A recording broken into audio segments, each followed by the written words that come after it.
So now I find that you are gone.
E-Gaming Bets. We accept bets on computer games online since 2011. Referral system for regular users and the first deposit bonus. Gaming devices store and the best choice of payment systems. Dota 2 and Hearthstone, Counter-Strike and StarCraft, World of Tanks and League of Legends. EGB.com. You know for sure who's going to win. G2A.com, the best video game store ever! Fast as lightning, solid as a rock, cheap as duck. What's more, you can sell on it because it's also a marketplace. Remember G2A.com, the best video game store ever!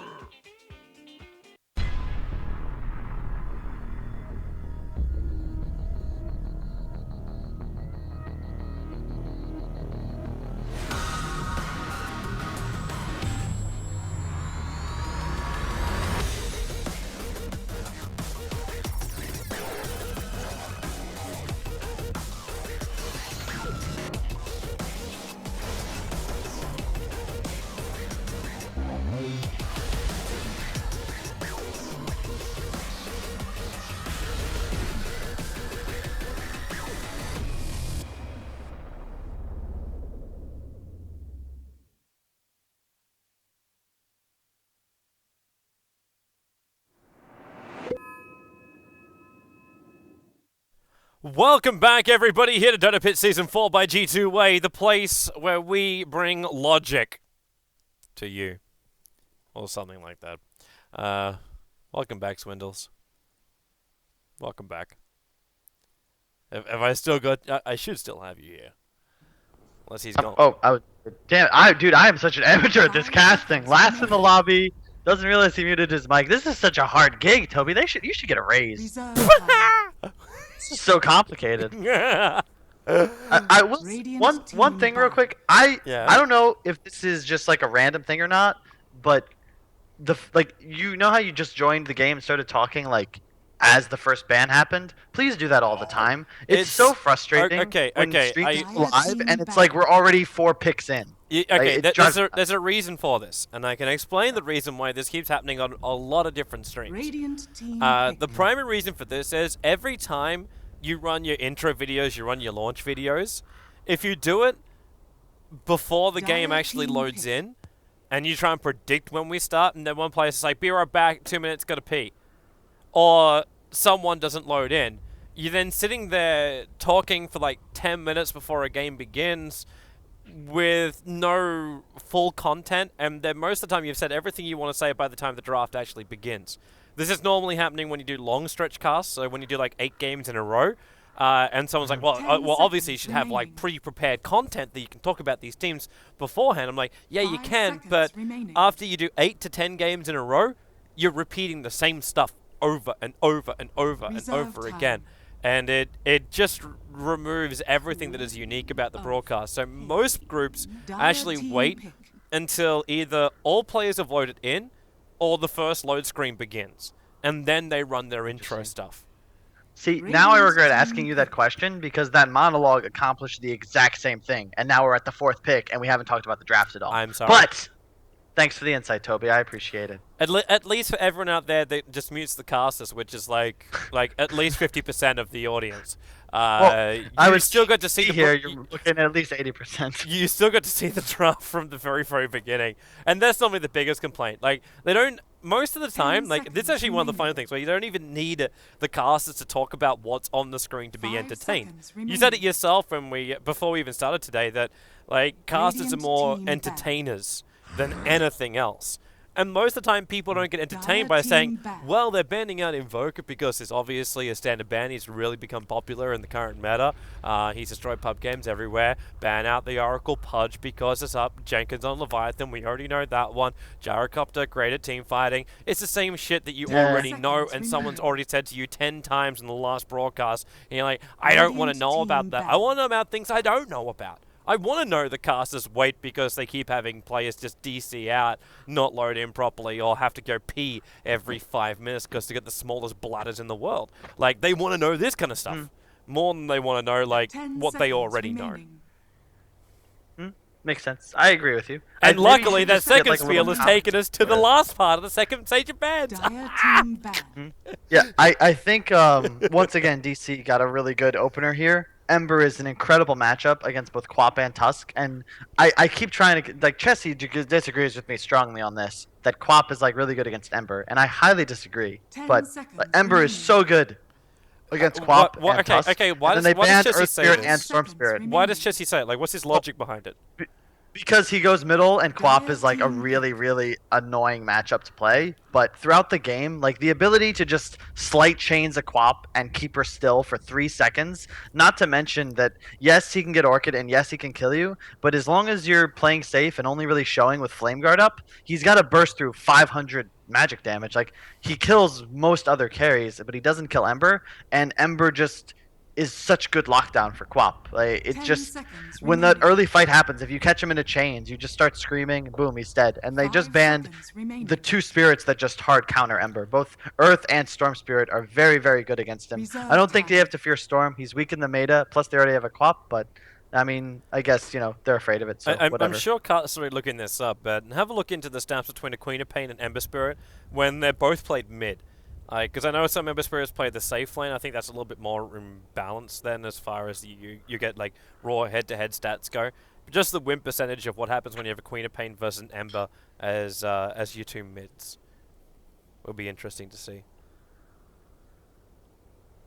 It's something, who did it? I mean, I think Sumel also demonstrated like a TI5, specifically that Ember versus Lesh game, where yeah, it's a hard matchup, but Ember is again like really, really good against Lesh. All of these carries that want to be able to, or these int heroes that want to be able to move around in fights that are really don't want to go BKB early on, he's very good against. And Mirana pick, I like that a lot. Ember, this is something Elite Wolves did that actually just scared the shit out of me, so we ended up banned Mirana every game against E-Wolves now. But just slight chains into an arrow is just a kill. And again, this sort of shows to me that they're thinking about putting the Ember middle, because a Mirana roaming for an Ember can kill a Quap very, very easily, and Quap needs to dominate his lane in order to have an impact on the game, especially in a game like this. Like, he needs a BKB once you hit that like 25-minute mark, and ideally an Aegis to go with it. And if he's, you know, 0-2 in the laning stage, like that hero falls off so hard. As a former Hun player too, like you had I know it was the big thing. I don't know if it was nearing the end of Heroes of New Earth, because I stopped following it before Heroes of New Earth kind of started to die out. But Mirana, or the equivalent, was picked up all the time just for the ulti. Was it Valkyrie? Valkyrie? What was the Mirana? Valkyrie, yeah. Yeah, That hey, was I Hana. remember. Yeah. You're right. But the ultimate, just the It's on. Invis ulti, was always used. Because remember when Mouse Sports first moved over? Templar Assassin. This was back when Sing Sing was playing with Mouse Sports, and they Radiant came with team Trixie pick. and co. And every game they ran the Mirana, and it was only for the ulti. I didn't care about anything else. I just used it for an ulti all the time. Yep. It's even better in Dota than it was in Han as well. After the buffs, like it's so cheap at mana cost, and it's 15 seconds every level. Like that's kind of ridiculous, to be honest. It's a smoke for 10 free. seconds Um, remaining. The Beastmaster. So TA immediately Beastmaster. Beastmaster is 5 seconds one of those remaining. heroes I think is very very good against TA because you have a refraction, a very good refraction cancel, especially when you go Necrobook, even through Radiant BKB. team In addition to the move and attack speed slow, also through BKB. And TA is one of those heroes that really wants to be able to move around in the team fights. Get a kill, back up, refraction up, blink somebody else. And with a Beastmaster throwing a Boar and maybe a Necro on him, he really can't do that. So I like Leviathan's draft a lot more in this game. It has a lot more synergy, and I see more win conditions. Like, they at least, they're dire and they can take Roche and Ancients. Like, for the love of God, their last lineup was just 4 stuns and a Razor. That's just not what you want to have on dire, but It's not just agents I too. think They, there's- they can pop into Roshan with that much negative armor. 5 seconds remaining. yeah, exactly. And this at least gives them a win condition. They can get ahead, Reserve and like time. TA could single-handedly win in the game. They're still slightly outdrafted. I'd say it's like 60-40 DC right now, and I like that last ban from DC because Leviathan loves Abaddon, 10 and I could seconds easily remaining. see an offlane Abaddon being really scary for them to deal with. And it's also one of 5 those hard seconds counters to this Mirana Beastmaster because it's just single target Radiant lockdown, and if team you pick. shield off either the roar or the arrow, like the entire hero sort of falls apart. So I think that's a really really intelligent ban by 1437. You have a last pick Tiny from Leviathan. I'm about 95% sure that'll be Jenkins playing it from the off lane because once again, the Florida shenanigans, you can pull to the off lane and you can pull to mid with it, and it's a pain in the ass to deal with, but he has to execute a lot better than he did last game. But I would expect to see a 10 Tusk Tiny seconds off, remaining. Venge Quap safe with the TA mid, and I think DC really just wants to 5 focus on seconds this mid lane, remaining. shut the TA down. I think that's the key for them to win the game. If you even though we're not going to Reserve get like the time. Queen of Pain versus Ember Spirit, Cart did track down some stats. We can't have the lane to lane matchup because the page is currently broken over on Dota. But the matchup actually slightly favors Queen of Pain in the game. So whenever a Queen of Pain has gone up against an Ember Spirit, she's come out on top 157 times out of 138. So a 53.2% swing, a little bit going the way of Okay. the Queen of Pain. I would be interested to see how that matchup functions amongst high level teams because I think that can be a little misleading because if you lower the skill caps on your Quap and your Ember, I think the Quap will have a better game. But you put a Sumel or an Envy on the Ember, and I think that they abuse that matchup very hard. But to each his own. I don't know if they It's just actually my- have like tier 1. I don't believe they do. Like tier 1, tier 2, tier 3 stats. I don't think they actually exist. Oh, who knows? I after those last picks, I just love DC's draft. This is just so strong. Like you can see the synergy. You have multiple methods of disable and lockdown. You have a lot of utility in just like the Beastmaster Aura, the Mirana Invis. Their Prepare lanes for are battle. very very strong. The only person I'm worried for right now is Bulba because if he is going against the Quap Venge like I expect, and it is Dizzy on the Quap, so I think that is a safe bet. That can be a very, very hard lane. He just kind of dies to a level 2 Quap Venge combo. Like, he gets stunned, Quap blinks in, they auto-attack him, and he just kind of dies. So, I'm kind of scared for Bulba, but the rest of their lanes should do very well. I'm looking forward to this. The game looks a lot better draft-wise than it did in game 1. In fact, all 3 I games agree. we've already had today. It looks so much better. I would still give this like 65-35 to DC on the draft. Again, like just Beastmaster, the healing ward, like the synergy is just. They're gonna be pushing high ground. Jug's gonna hit the tower. Ember's gonna slight chain somebody. They're gonna throw out axes and arrows, and it's just so hard for Leviathan to fight into them unless they get those core items. They need a Blink Deso on TA, hopefully an Aegis as well, but DC's Roche potential is very high. They need a Blink Tiny. They want Quap to have a good game. They need a lot of things to go right for them, and their laning phase cannot be poor, or they're just going to get run over once again. Shibby also chose to go boots first on the TA. Not a mid player anymore, but not sure why, but maybe he'll show me why. Maybe just work. It can't be just to outrun and kite out the Ember. Like that's not really the thing. Like if you're gonna get chained up and then arrowed up, you're gonna go down anyway. In fact, going the boost first makes that even more possible. I guess. I mean that makes sense. I suppose for the pure defensive point of view. Also, they saw that ward, by the way. Leviathan, if you look at the bottom area, yep. Venge had a ward there and was standing there when he saw Owie place that ward, which is one of those reasons, kids, why you don't place wards from the low ground, because you never know who might be looking. There's also the other one. Like, they know where both the wards are. The other one was scouted out because of the range of the tier 1 tower in the bottom lane, so it was visible that was happening, but at least DC, like, they're making this way over. They understand what Jenkins wants to do, and they're trying to make sure it cannot happen. So you don't have creeps being denied to TC. He did his job, though. He got the one creep, and he got lane control, which is really nice. He also went boots first. Mirana went boots first. Everyone's going boots first, and I don't know why, but hey, I guess that's why I'm casting. Shibby's actually doing very well middle. He got a lot of Psyblade damage off already, which is really nice, because it's one of the most effective ways to harass against Ember, who always goes the poor man's. So Psyblades just pretty much do 20 extra damage. And it's really, really effective if you can Psyblade him like he is now. He's hit him at least 6 or 7 times, which is really nice. Yeah, but once that bottle comes up, it's not going to be as effective anymore. Because then the Ember Spirit is going to bounce between the runes, and most of that harassment will be negated. I'm also waiting to see the influence from AUI. Like the rotating Mirana like arrows, like this observer ward that's down here is still watching the movement through the bottom area, like through the bottom rune area.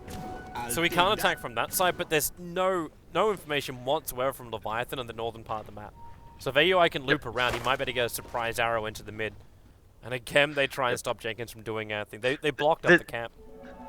This is, again, going really well for DC, because they're drawing attention away from that top lane. So Bulba, he's suffering, but he's going to get at least level 3. Whereas Jenkins is being really, really crippled. TC's doing a great job of keeping lane control. Whereas as you see top, Zizzy and the Tusk, Anusham, already have lost lane control. So Bulba's going to get the XP advantage. The Ember is out CSing mid, and the Jug is also out CSing his counterpart in Zizzy top. So again, DC, they have the better draft. Leviathan have the better lanes and just the more the better rotations to offer. And if they can't make those work, they're going to be in trouble. So I mean, we'll just kind of see how the game plays out. But you see mid lane, this could be trouble for TA. This is that rotation I was looking for from AUI. The Searing Chain's well off target, but AUI is still going to jump down. He hits the arrow while Refraction's on the sidelines. He got the stun from the Vengeful Spirit, keeping the Ember Spirit just far enough away. And, well, consuming the Fairy Fire will keep him alive. Quickly bottle charge back up again, too. The only reason that kill happens or that kill doesn't happen is because TC opted for the second point in Flame Guard instead of Slight. I really disagree with that choice. I think you go a point in Slight because TA has no method of taking off your Flame Guard, and you want the ability to just stun. Oh wow, he gets the counter kill though, and so much damage onto Zizzy. I don't think that's that bad actually. He also still has lane control. They're going again on bottom lane.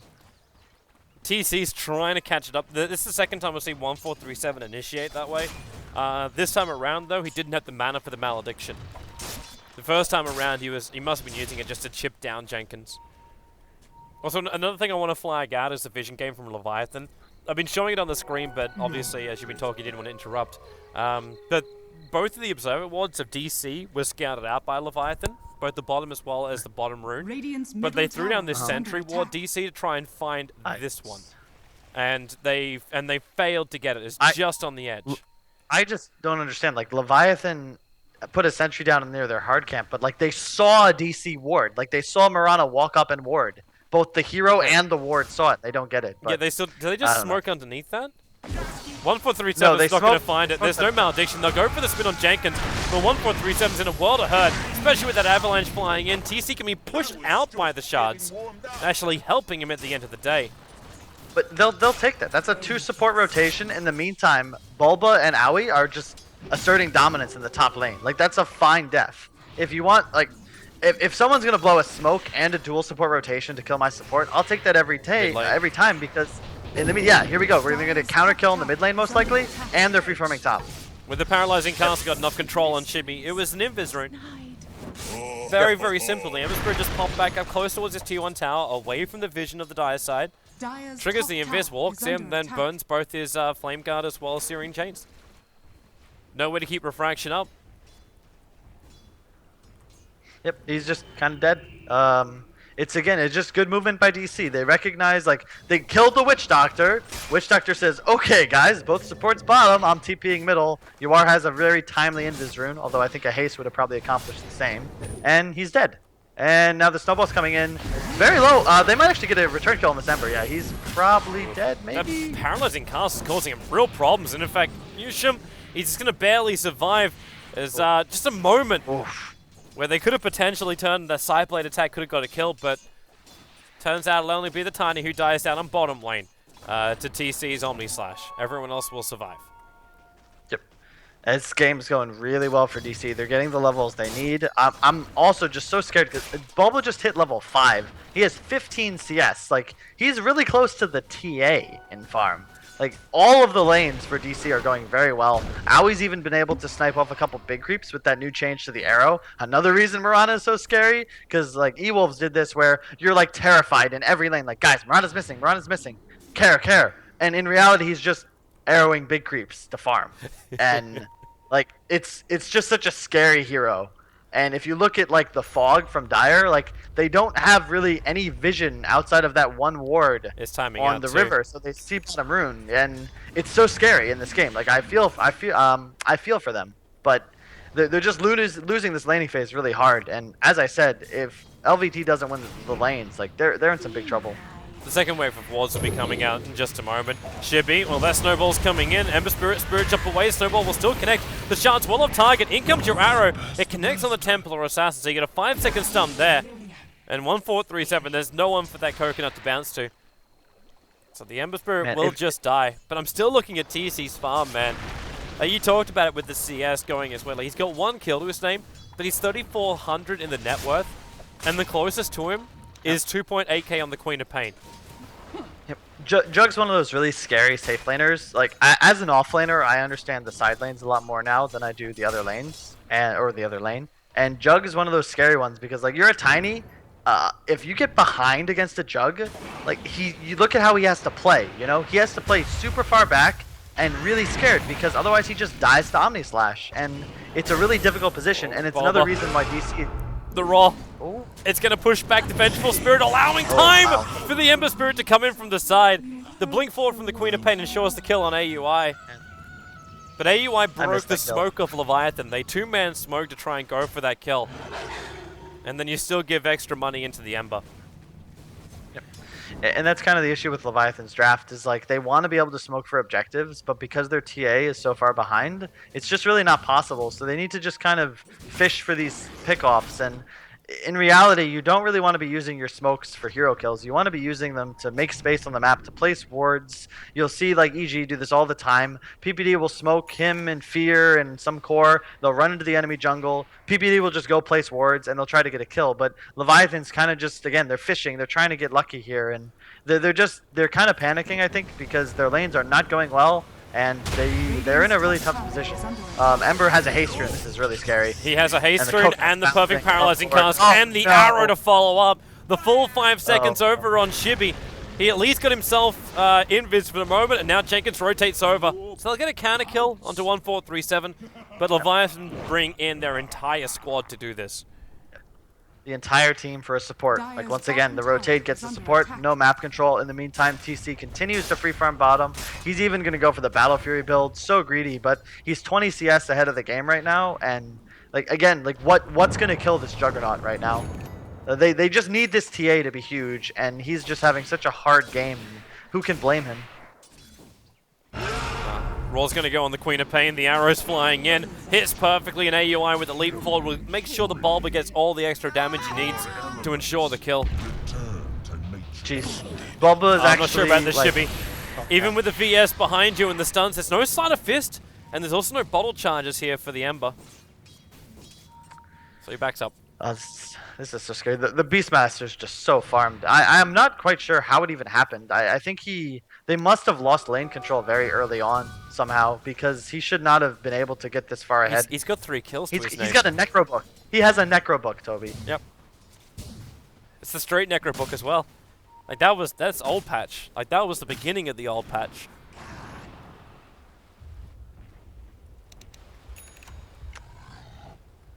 I don't want to say this will be as quick as the last one, man, but it's a 3,500 gold lead. And there's no towers taken even. This is really scary. They're going again on mid. Malediction, paralyzing cast. Shibby is dead no matter what happens here. Even with the refraction there, he won't survive the malediction pop. Yep. They got a decent rotation on top. But the problem is the Beastmaster Hawks are watching everything. So Zizzy's looking for openings, and he is going to go for that Orchid build over on the Queen of Pain. But it's coming in a little late. Maybe it's not that bad up against this Ember Spirit, who isn't walking around with much. Like, you're 11 minutes in with an Ember, you've got Ring of Aquila PMS and boots with a bottle. I guess not bad, but we're not looking at an insanely farm. We're looking at a very quick, like, Battle Fury Ember Spirit. Looking for a nice pick off in the mid lane. Dire's bottom tower is under But that's attack. all. Again, it's the Witch Doctor again for the 3rd time. I don't even count those kills. It gets them a little bit of gold, but no lane control, no pressure on the map, really nothing. This is kind of the danger in playing against heroes like this, is when you don't, if you're the team that loses the lanes and also the team that needs to win your lanes, it forces you to do what Leviathan's doing, which is just over-rotate and look for space and kills that really just DC. can't be found. DC, This is perfect smoke, DC left perfect. the Observer Ward down beforehand, so they understood that Shibby was going to come for this H-Sec at one point, and now they use it to try and contest him. He's already burned through his refraction charges, and then you get a double searing chase. The Snowball will protect, but into the Death Ward from 1437. They get the initial kill onto the TA. The Sonic Wave is good, but the Omnislash instantly rebuttals. You lose a Vengeful Spirit as well, and what have you got in return? Again, 1437 goes down. Nothing of value has been lost here, as Lucian will also die. Jenkins, the sole survivor for Leviathan, at least keeps him on his timing for his Blink Dagger. And there's no way that DC can take out the stack that's here, so they just let it go. Yep. They don't even care about it now, though. They got what they needed. Aoi snipes the hard camp for fun and just TPs to base. Like, this is just such a well-executed game by DC. Like, Mirana's got a higher net worth than the TA right now. They've been making moves as 5, forcing Leviathan to play this reactionary style of Dota, and you can tell they just have a higher understanding of the game and how it needs to be played. It's sort of like the difference between watching Conrad and Ziori play Mafia. It's just, ew, it's brutal. Oh, that's... It burns, man. Burns worse than a curry. Oh, they're going to toss. Throw the VS up, the arrow instantly following up, but the paralyzing cast will keep Shibby in position too. With the sentry ward down, that meld was not protecting him. The shards will fly over, but the penguin's just not fast enough. Shibby breaks outside of his meld, still snapped it for the 3 seconds, and the snowball, that'll protect him for the moment. That snowball is chasing up towards the Ember, but the paralyzing cast is back off cooldown once again. This thing is practically an ultimate. Shibby does get the chase down, so they get the, well, wait. Dude. No, he gets nothing. No detection. He gets nothing, come on. but they've got spin. Shibby's forced back out of it, and he'll go down. TC picks up the double kill. I'll just let it stay where it is for now. This Battle Fury is almost done for TC. That's the thing, like, TC went such a greedy item build, you know? It's not like he went these Jenkins super is hard dead. fighting items. The arrow's going to be a bit off target here. It's because he threw it beforehand. He assumed that the first spirit jump onto the room would get the hit, and that's where he threw the arrow. Can we just call it a beat his arrow anyway? It's not that bad. Okay, it's very hard to be quite that bad, but it was close. It's whatever. Aui's been playing a great game. Beat it Again, is like, forever. Like, I don't know if his nickname really carried over, but Chuckles, he's one of the funniest guys, one of the nicest guys as well.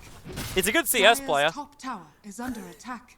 He's And again, like I'm sure it sounds like I'm biased, but like I mean, I'm like way more boys with Leviathan than I am DC. But like if you're watching this game, like they're just playing so much better, and they're just executing the exact way they need to. I mean, let it go, TC. It's just a kind of just a do it. game of Dota. Just do it. Under attack.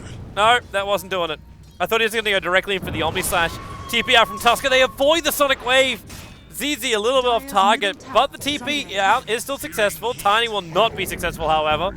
At the same time, wait, okay, yeah, AU. They just have this ward, man. They're just that's the second or third time that ward has gotten them kills, and it just. But they've sentryed on either side. Like Leviathan has sentryed on either side of that observer ward. They were. Dire's top tower is under attack. Now the agents just belong to DC. The Battle Fury comes in. The Moonlight Shadow was there in case Leviathan wanted to come back in for the fight, which they didn't. TC is at 8.4k net worth, 16 minutes into the game. And it's about to become even higher because they just look towards Roshan. Or Tower, either way. Shibi's just having such a grim game. And like this is exactly what I'm talking about. Like they have so many good heroes against the TA. The Ember Mirana combo is just so hard to play against, and he's 0 and 5, and it kind of shows.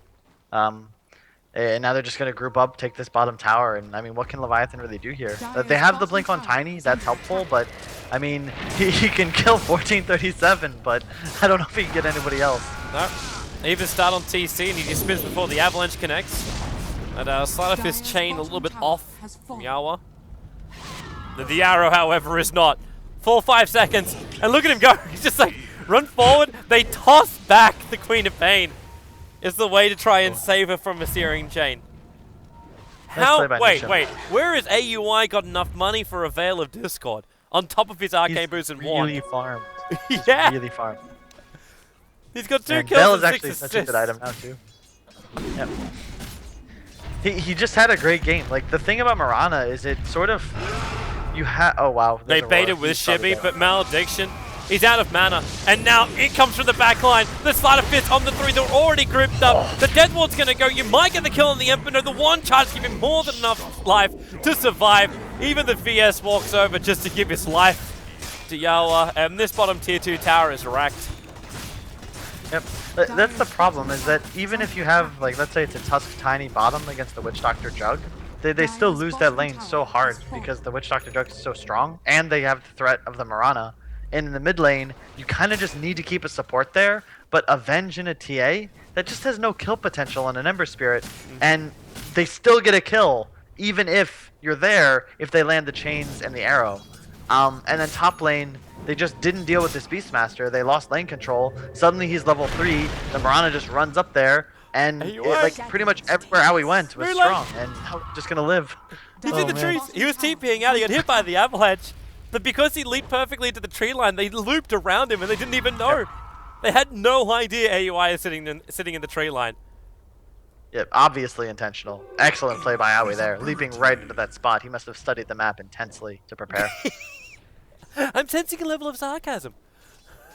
No. Well, also, no, see, if hold this on was, to the Juggernaut who just died to a neutral creep. He died to the ancients.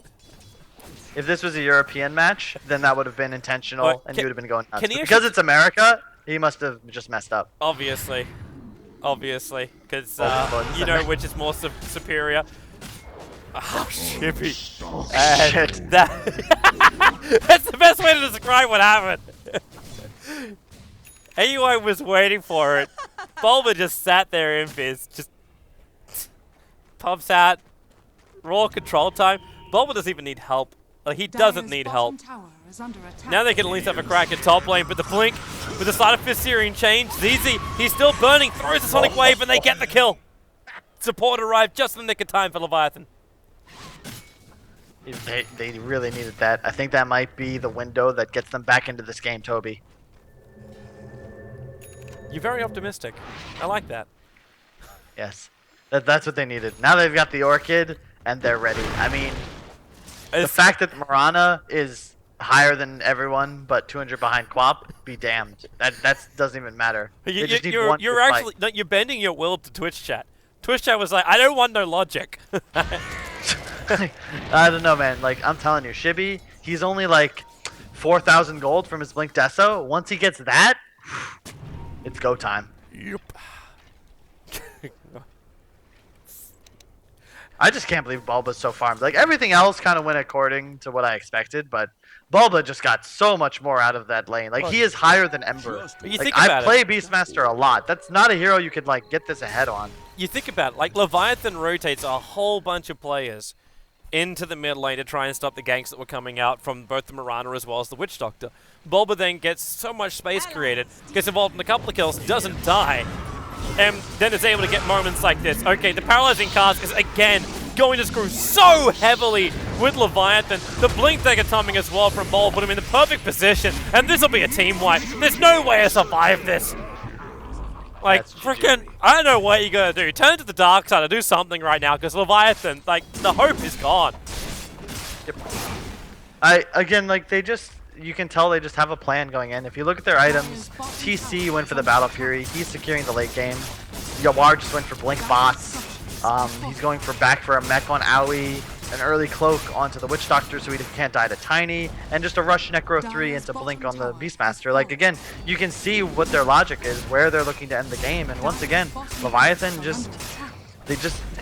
I said they had Ancients, I said they had Roche, but that kind of all comes down to their lanes and the TA, and if you shut down the TA, who's currently 9th in net worth, they just don't have anything. It's the same as last game. They throw out their spells, they don't kill anybody. Bad luck, boys. We're in trouble, and that's a Rax. Now they're gonna just fight middle. It looks like they might kill Jenkins. Nope, he didn't see him. The Observer Ward didn't see deep enough. Because that ob's just blocking up the camp. Maybe it's also, like, I don't know, like, did you see the stacks as well near the Radiant shop? Because is that something else which, like, because that might have been something that I'd assume Bulba would be pretty well on top of that. But because of the new camps on the side lanes, the ability just to stack and farm is ridiculous. Like, the Dire Ancient is already ridiculous enough. I don't know if you've also, like, really looked at the difference between stacking both the Radiant and the Dire Ancients, but Dire Ancients is so much easier to stack. Yeah. The spawn point is deeper inside the camp area, while if you look towards the Radiant one, you got these bloody trees that hang out the side here that you basically just trip over. The Ancients trip over it every time they try and go around.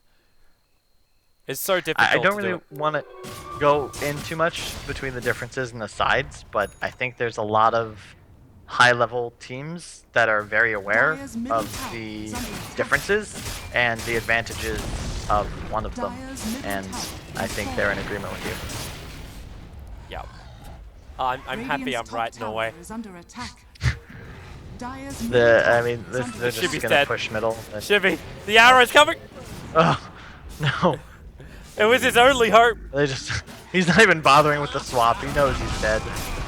Like, look at how fast this push is. I mean, you have a max Aura Beastmaster now with the Vlads, and again, the itemization is just very strong. DC definitely seems to be one of those teams. Like, we saw them at the summit, and they finished where everyone expected. You know, they finished last, but they had very close series against very good teams, and I think they've certainly improved over time. And I think they're going to be a very strong team to play against for quite some time in the NA region. And this series really is a great example of that. They just outdrafted and outplayed their opponents, and just really seemed like they were on another level. And their ranking wouldn't really show that, but the way they played kind of proves it. Well, with that now, Leviathan will find themselves in a point where they cannot contest for the #1 position. But DC will be there. We're still going to have more American Dota. That's the big thing. Like, even if the games will not impact the final result in the American region, it is all about the practice, the time, the exposure, and working hard to make it all work. So Complexity is still #1. Let's actually just bring up the grid now. Complexity is #1 with that victory. Digital Chaos will move into 2nd position. Both teams playing 3 games. There was 3 straight wins for Complexity, while Digital Chaos did have that 1 draw. And I believe that one was actually up against Enemy. Yep, it was up against Enemy. Enemy GG. They lost to them. Well, they lost one of their games to them, and that's the only thing which is keeping them off being tied for first position right now. Enemy GG do actually have one chance. Yeah, they actually have one chance. They could still win. So, Enemy GG still has a chance. Elite Wolves are out of it. So are Leviathan, so are Infamous now. But yeah, we're into a battle between the last three for positioning. That's where we're at. It's a really strange format. Like I'm fine with the group stage as it is, but I really feel like it should have been BO3s. I really hate the BO2 format just because the team that wins the first game is playing for more out of the second game than the other team. Like you're playing for 2 points, the team that loses is playing for 1 point. And I just feel like that's a poor way to run a tournament, and I'm kind of upset that that's how Valve's going to be doing their major qualifiers as well. That's yeah. You can actually blame Valve for most of it. They've made it as the acceptable norm. We're in agreement with you. We're in agreement with you over here at Join Dota. It's just but it's one of those so things bad. where you also, as from an organizer's perspective, you kind of enjoy this more because it adds more pressure onto every single game, and it also reduces the amount of ties you'll have. It's. Are you talking? Wait, you're talking about less pressure if it's BO2 or BO3? No, there's more pressure to get the full 3 points. So it's not just oh well, we're gonna win this game, it's fine. Like there's more at stake every single time you play. Like the results are creating it artificially. I am not gonna disagree with you, but it's still I just how many times have we seen like EG or Secret lose the first game and win the next two? Winning one game in Dota specific